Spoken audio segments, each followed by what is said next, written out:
siapapun juga yang kamu tanya pasti nyangkut pos politik. Bagaimana mungkin nggak ada pos politik, Mbak? Halo Tribuners, jumpa lagi bersama dengan saya Kusnala Syaifah. Hari ini kita masih dalam podcast Tribun Lampung TV, tentunya di mata lokal memilih.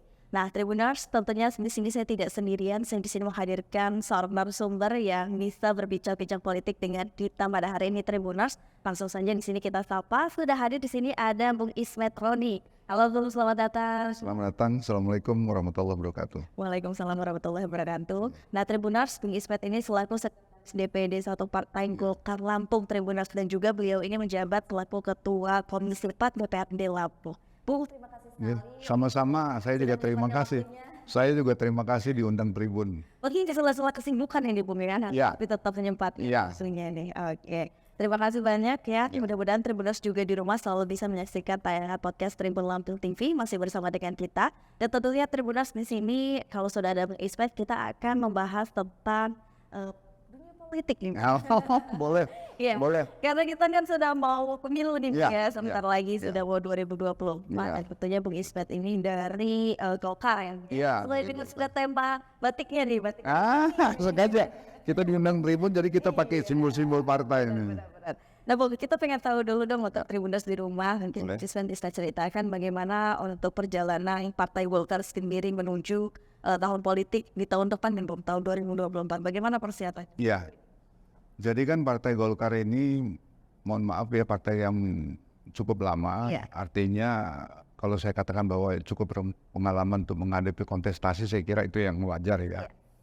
Kita pasca pemilu 2019, kemudian kita lakukan musyawarah daerah ya, ini keputusan tertinggi untuk kepengurusan, membentuk kepengurusan baru. Dari situ memang kita sudah mempersiapkan semua, yaitu konsolidasi organisasi.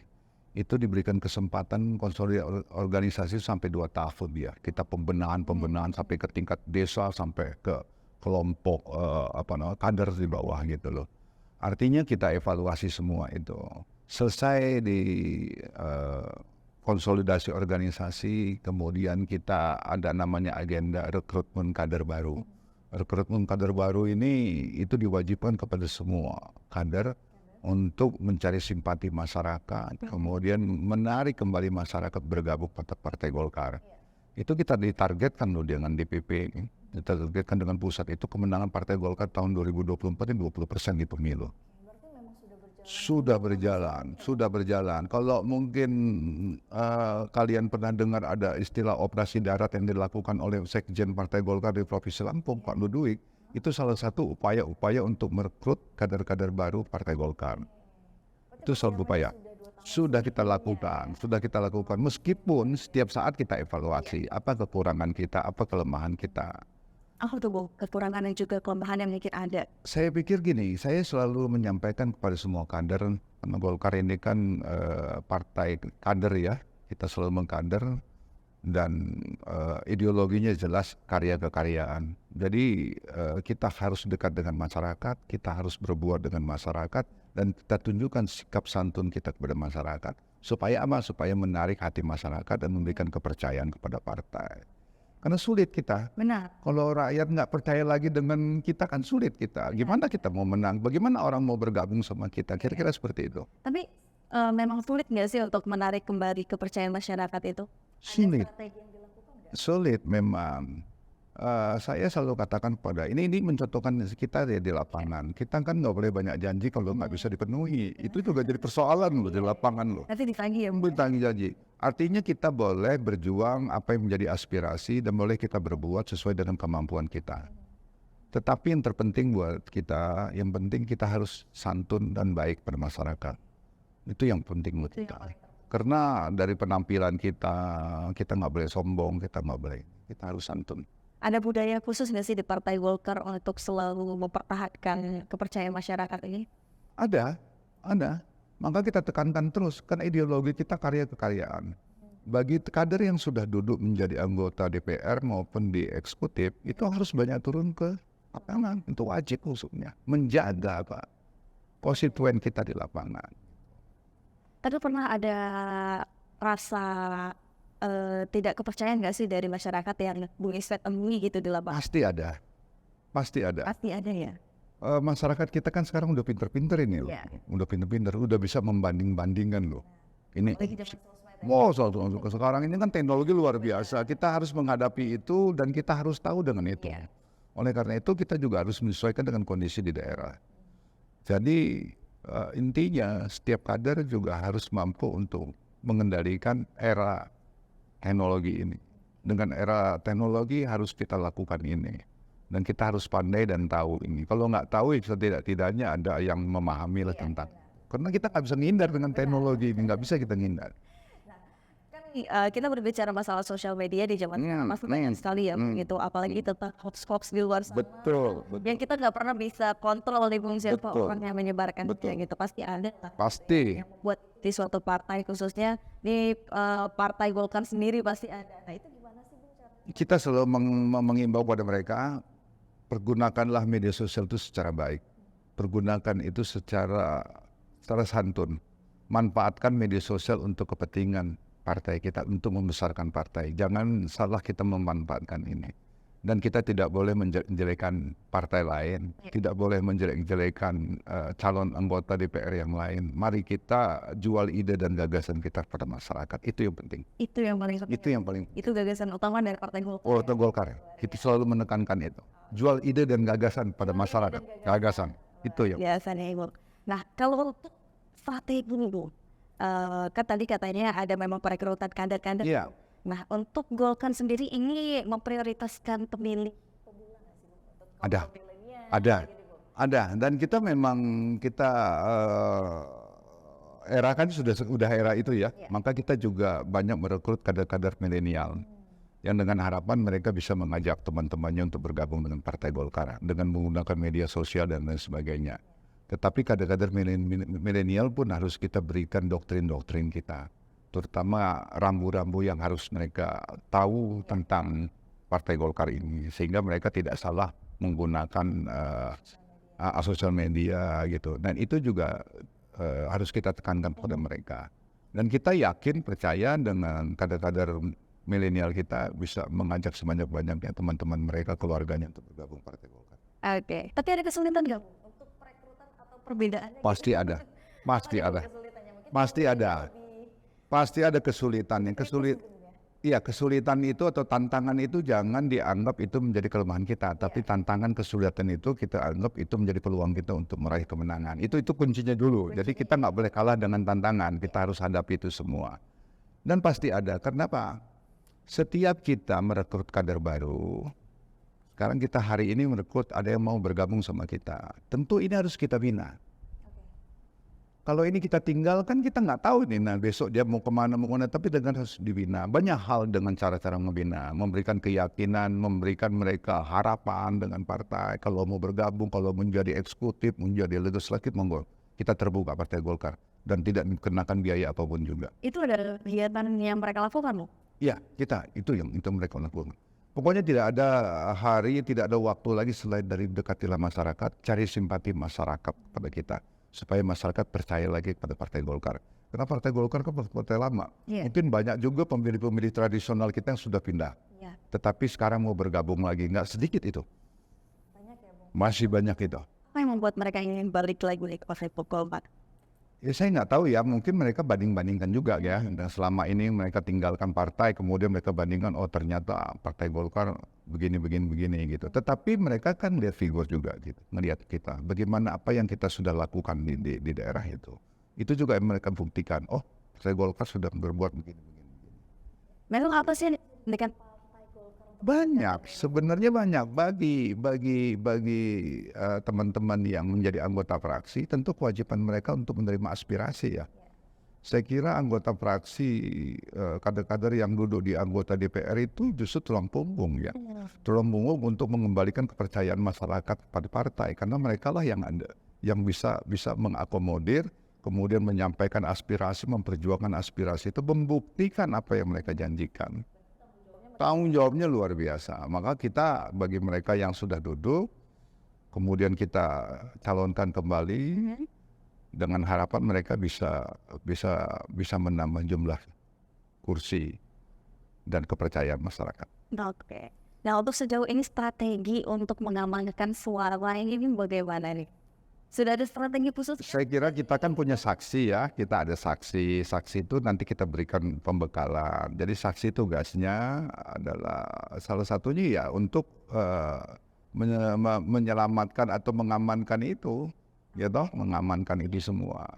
Strategi yang lain mungkin ya nggak bisa saya sebutkan di sini ya. Tapi jelas kita sudah persiapkan semua instrumen-instrumen itu dalam kita menghadapi pemilu nanti.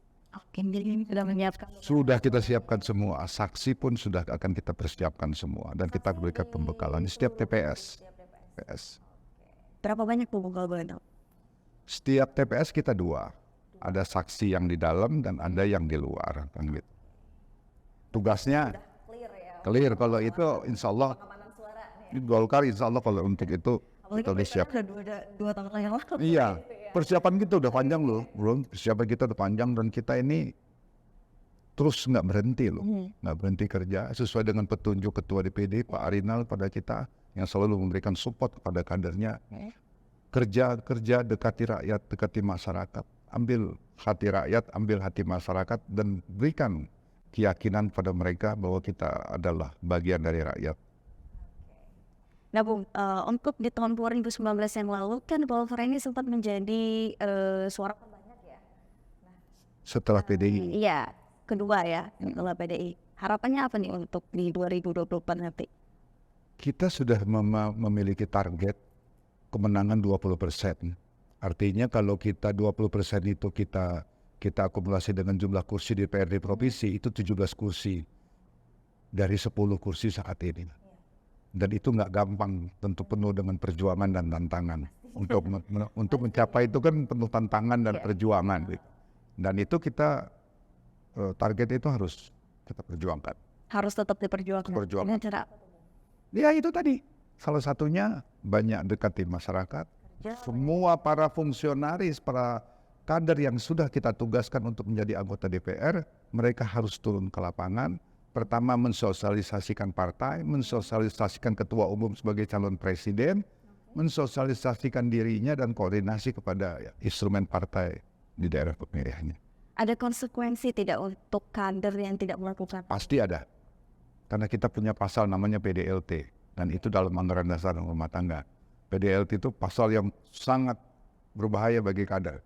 Prestasi, dedikasi, loyalitas dan tidak tercela. Jadi hati-hati. Begitu juga pada kader yang berprestasi pasti akan dapat reward dari partai.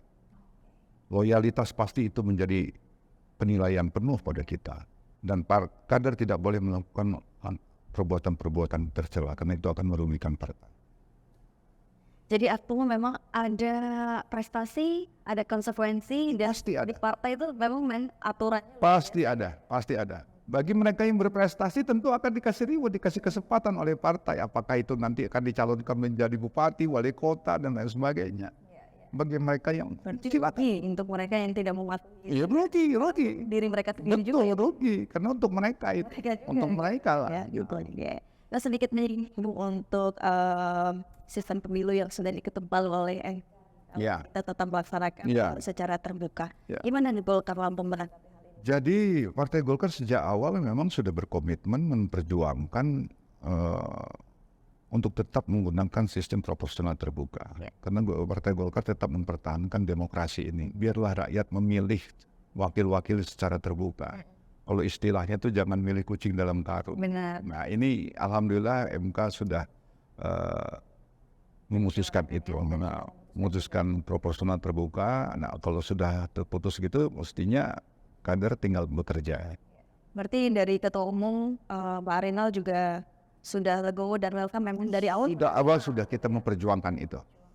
Tinggal bagaimana kerja kader. Semakin banyak kader kerja di daerah pemilihannya, maka semakin optimis kita untuk menambah jumlah kursi kita. Iya, artinya memang itu butuh dari kader juga ya, perjuangan kalau sudah terbuka seperti ini. Kalau terbuka kan mestinya nggak harus lagi membicarakan nomor urut.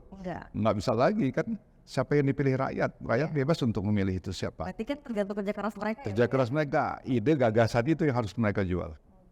Bermasyarakat. Ke masyarakat tentu. Masyarakat.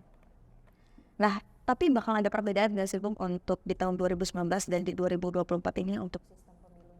Kalau yang saya tangkap sampai dengan saat ini belum ada perbedaan ya, karena undang-undangnya masih undang-undang yang lama. Iya. Jadi sistem yang kita gunakan itu masih dengan acuan kita dengan undang-undang yang lama. Jadi belum ada perbedaan.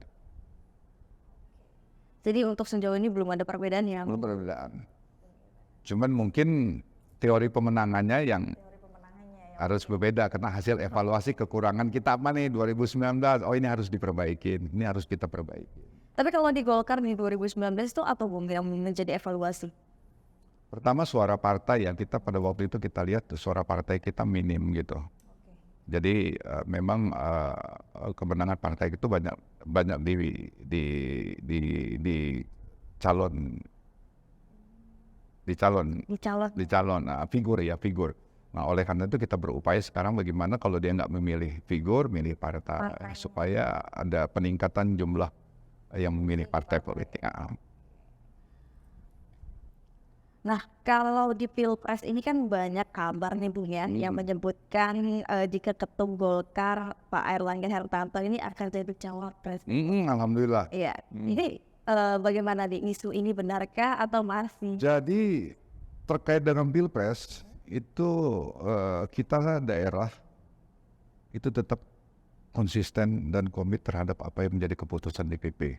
Baik itu keputusan Munas, Rapimnas, terakhir adalah Rakernas kemarin. Kita tetap mendukung Pak Airlangga sebagai calon presiden.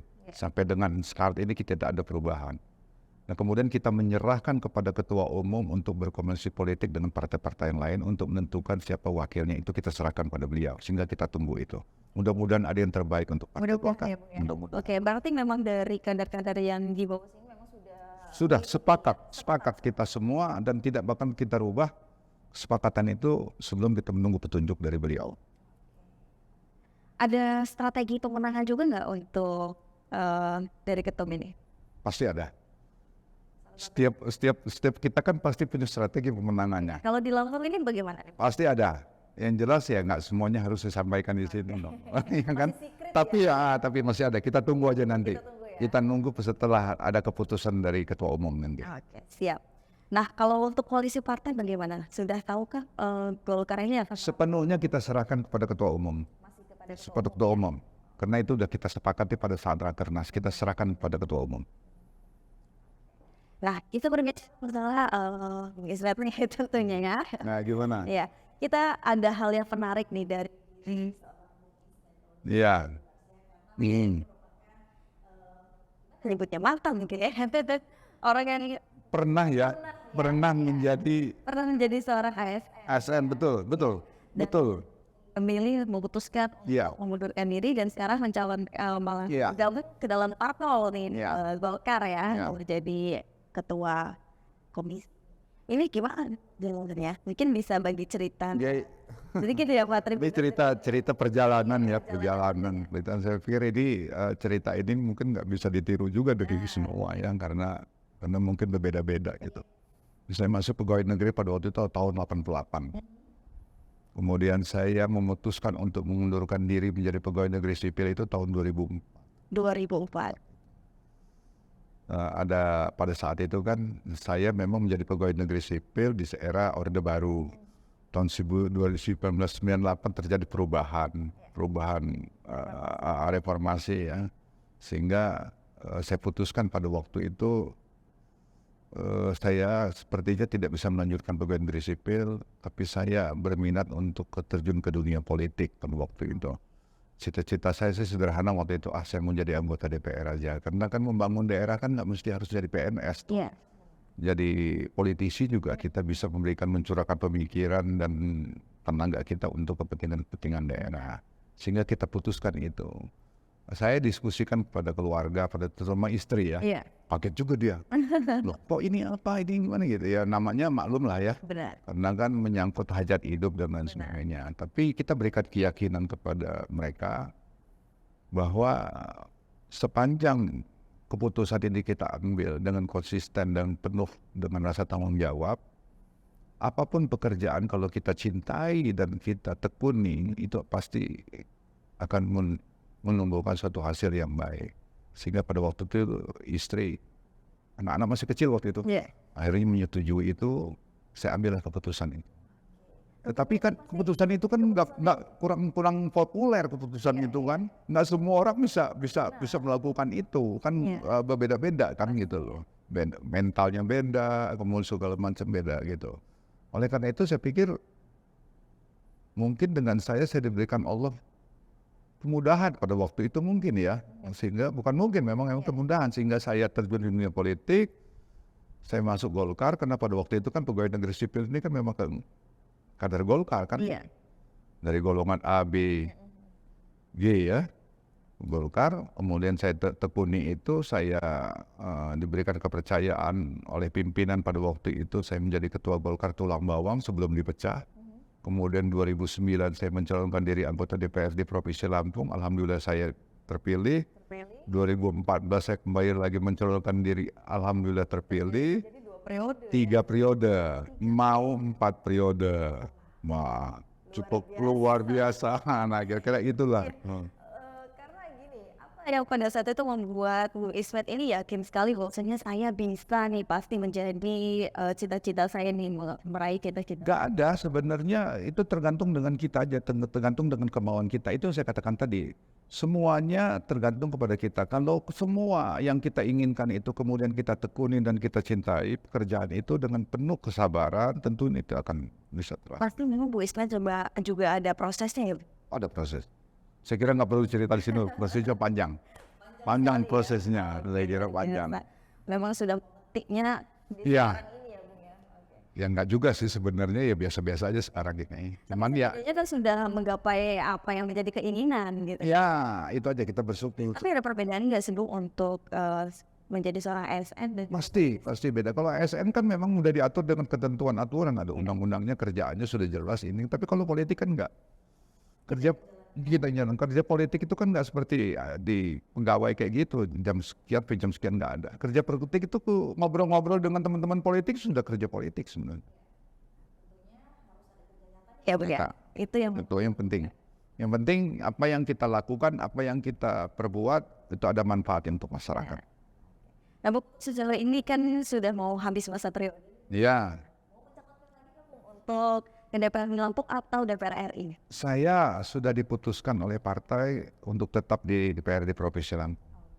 Jadi kita terima apa yang menjadi keputusan partai, apa yang menjadi keputusan pimpinan kita terima. Kita harus. Oke. Tapi keinginan nggak sih untuk ke DPR RI? Nanti kita lihat. Kita lihat kesempatannya. Masih kita lihat ya. Kita lihat. Tunggu di Bung Ismet ya. Nah kalau boleh bicara sedikit mengenai biaya pencalonan, karena kan Bung Ismet 9. ya Bung ya. Ya. Mana biaya yang dikucur? Jadi pasti ada. Gede banget. Enggak mungkin. Siapapun juga yang kamu tanya pasti nyangkut kos politik. Bagaimana mungkin nggak ada kos politik, Mbak? Kita ngumpuli orang kan pasti mau makan. Pasti mau makan, mau minum, gitu. Transport kita, kemudian kita ganti transport mereka. Pasti ada kos politik. Kemudian kita juga akan memberikan bantuan kepada mereka, itu pakai kos politik. Saya nggak bisa mengkalkulasi harus mengeluarkan berapa. Karena relatif itu. Relatif. Tergantung. Tapi memang banyak. Ya tergantung lah. Nggak bisa kita sebut banyak kadang-kadang. Karena kita orang bisa banyak. Dia bisa, iya. Tapi saya berharap bisa menekan kos itu lebih kecil lah. Tapi ada catatannya. Catatannya gimana? Ya itulah, berikan keyakinan, berikan kepastian pada masyarakat bahwa kita adalah orang yang akan mewakili mereka, yang akan berjuang untuk kepentingan mereka. Karena kadang ada beberapa orang yang sudah mempunyai niat baik tapi sudah takut dulu nih Bung di kos. Oh biayanya. Aduh biayanya pasti gede. Pasti yang jadi persoalan kos politik. Dan tidak akan mungkin kita tidak menggunakan kos politik. Pasti ada kos politiknya. Tipsnya mungkin untuk beberapa tribuners di rumah yang mempunyai niat untuk bergabung bersama anggota DPR gitu. Apa nih yang sudah takut duluan ya kos politik? Saya mungkin ini menyampaikan pengalaman ya. Yang pertama, jangan takut dengan politik karena politik juga itu banyak gunanya dengan kita. Kemudian jangan pula takut untuk menjadi anggota DPR karena apa yang menjadi bayangan kita kos itu mahal itu tidak juga tergantung pada diri kita, kepada kita dan kecintaan kita dan bagaimana cara kita menghadapi masyarakat. Yang penting kita jangan ada transaksional karena kalau transaksional itu yang lebih besar biayanya. Yeah. Kita sampaikanlah apa yang adanya. Tapi kalau kos politik mengumpulkan masyarakat tentu dengan ada makan, minum, dan itu tuh pasti. Gimana pun juga kita ngumpulin Pasti itu Pasti. pribadi ya, nggak pakai ya udah. Tapi gimana kita? Tapi Bang mungkin sedikit bisa jelaskan dengan Tribuners di rumah apa sih perbedaannya kos politik dengan money politik? Kalau kos politik kan biaya yang kita keluarkan dalam rangka kita mensosialisasikan diri kita ya. Biaya yang kita keluarkan dalam rangka kita mensosialisasikan diri kita. Kalau money politik ya apa ya, saya kira itu mungkin transaksional itu. Anda mau nggak pilih saya? Ini saya kasih duit sekian itu. Tapi kan kalau kita jual ide dan gagasan kan nggak mesti harus seperti itu. Jadi jangan takut untuk menjadi anggota DPR. Ya.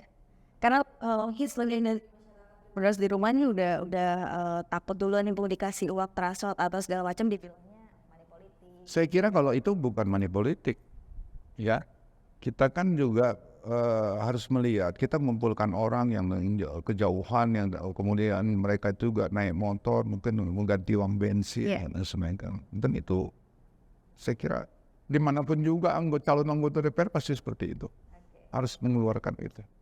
Jadi memang kalau ditanya apakah ada kos politik, pasti ada, pasti ada. Alat peraga pakai kos politik. Cara kita mensosialisasikan diri itu pakai biaya semua. Mengumpulkan masyarakat untuk mensosialisasikan diri kita, menjual ide dan gagasan kita harus pakai biaya.